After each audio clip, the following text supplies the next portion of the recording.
Welcome to part 2 of the Sly 4 review. It's about the gameplay. Now if you're interested in the story, you can click the link right here, or the first one down in the description. But you've waited long enough, let's start. Okay, where do I begin with this? It'll probably be best if I start with the positives.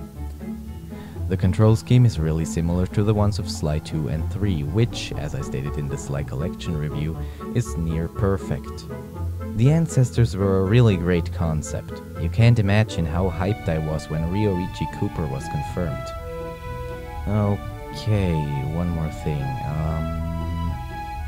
I liked some of the detail they put in here. For example, Bentley's Binocucom. That's was pretty cool, I guess. That's all I have. Now let's go over all the negatives. One of the game's biggest problems that will immediately catch your eye as soon as you start the game are the loading screens. It doesn't matter whether you play the game off the disc, install it to your hard drive, play it off the Vita's cartridge, or install it on the Vita's memory card.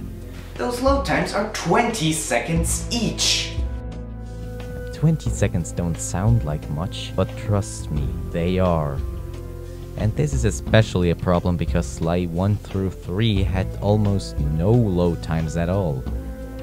Sure, you can argue that the worlds are bigger now and thus the game needs more time, but the hideout, which is basically nothing but an interactive GIF image, loads just as long. Now what's the excuse there? Look, in the old games, I liked wandering around the overworld with Sly, and then when I had enough of that, I just went back to the hideout and switched to Bentley. It was a matter of seconds. In Sly 4, I don't like doing that. Instead, whenever I pick a character, I pray that it was the one I wanted to play. If I accidentally picked the wrong one, I'd get to wait 20 seconds for the overworld to load with the wrong character, then wait another 20 seconds for the hideout to load, and wait another 20 seconds for the overworld to load with the right character. It might not be a problem in another genre, but it just breaks the pace of a platformer. While we're on the topic of pace, this game got it wrong. After I noticed the fact that they tried to imitate the old controls, I realized that the execution was rather poor. What I liked so much about Sly 2 and 3 was that they gave you so much freedom with your movement. You could move really fast or really slow.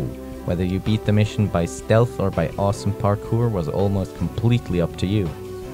In this game, however, you only have two options. You either move slow or really slow. That's so dumb.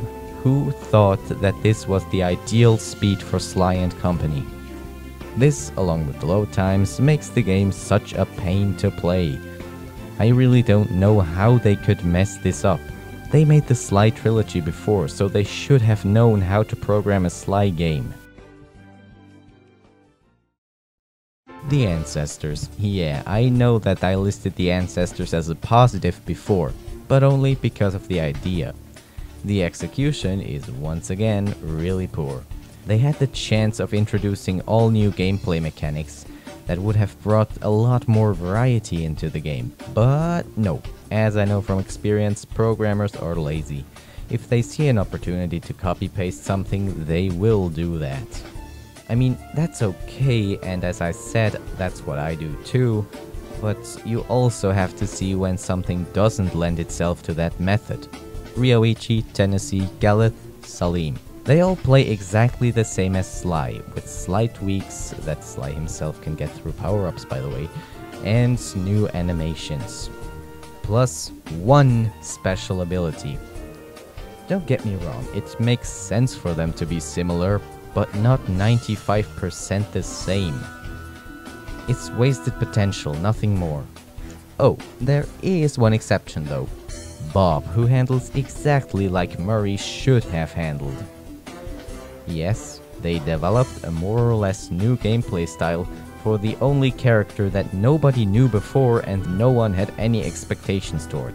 Why would you do that? When Ryoichi Cooper was announced, we hoped for more than Sly with a silent sprint and an extremely situational long jump. Whoa, speaking of the long jump, where is it? I mean, it's not a big thing, it was only the most useful and most fun to use power-up in both Slide 2 and 3. Okay, maybe I shouldn't be so specific with my point. So, where are the power-ups in general? Phew, calm down. Where should I begin? Slide 4 introduced a new way to use the stuff you buy from the Thief net and get throughout the course of your adventure. Unlike the previous games, where you could map almost all the things freely to any of the shoulder buttons, Sanzaru did it for you here. I think it was a good concept because it makes all the things you buy useful, at least in theory, but in reality it is hindered by all sorts of things. So here's how it works. The R1 button is used for the sprint function, but sometimes you can double tap it while moving to use a booster with Bentley. Or you double tap it while either standing or moving to attack with Murray. The R2 trigger is where the theory really begins to fall apart. Holding it will bring up a menu where you can select a costume, ammo types or gloves. Probably the closest we'll ever get to the gadget grid from the previous games. Here's the problem. I have never noticed that the trigger was bad in any game before, but somehow they managed to make me notice. I can say for certain that it's not because of my controller. In Ratchet & Clank, where I use it almost constantly, it works perfectly fine, so the only way this is possible would be that the game doesn't register the trigger correctly. Long story short, the menu got me detected way more often than it needed to.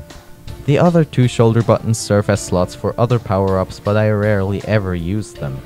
So my conclusion, don't fix something unless it's broken. If you do it anyways, you'll end up with something like this.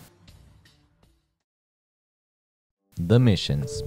So what about them? Are they terrible too? Thankfully, no. But they're not very good either. Some of them sounded fun but weren't. Some of them sounded awful and ended up being enjoyable. But most of them can be summed up with the following words. Boring, uninspired, load times, unnecessary, counterproductive, and load times! Bad is different, but that was not fun to play at all. So to summarize it all, Sanzaru has screwed up. They had a lot of potential, and especially with the Sly trilogy being so good on both the PS3 and the PS Vita, I don't really get it. This game's score really depends on whether you have played the original games and how old you are. If this is your very first 3D platformer, I'd give it a 5 out of 10. But assuming you know at least one of the older games, it's about a 3 out of 10. It's a below average jump and run and certainly not a sequel to one of the best games of all time. But one more thing before I leave.